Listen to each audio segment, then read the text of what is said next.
Amal Said ex-dosen yang ludahi kasir minimarket kini jadi tersangka.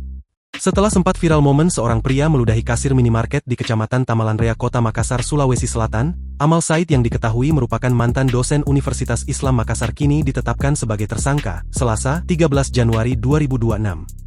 Hal tersebut disampaikan oleh Kapolsek Tamalanrea, Kompol Muhammad Yusuf. Menurutnya, penetapan tersebut dilakukan setelah penyidik Polsek Tamalanrea meningkatkan perkara ke tahap penyidikan. Tak hanya itu, penyidik pula telah mengumpulkan keterangan saksi serta alat bukti dan melakukan gelar perkara. Dari hasil gelar tersebut, peristiwa dinilai memenuhi unsur pidana. Perkara ini telah ditingkatkan ke penyidikan dan seorang oknum dosen ditetapkan sebagai tersangka, yang bersangkutan juga sudah diperiksa dalam kapasitasnya sebagai tersangka, ujar Yusuf, Selasa, 13 Januari 2026. Setelah penetapan tersangka, penyidik mulai menyiapkan berkas perkara untuk dilimpahkan ke jaksa penuntut umum. Namun sebelum tahap itu, polisi membuka peluang penyelesaian melalui mekanisme restorative justice. Penyidik akan mempertemukan korban dan tersangka guna menentukan apakah perkara dapat diselesaikan secara damai atau tetap berlanjut ke proses hukum.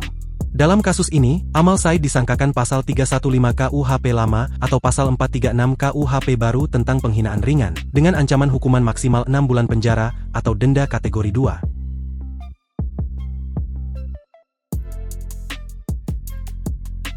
Download Tribun X sekarang, menghadirkan lokal menjadi Indonesia.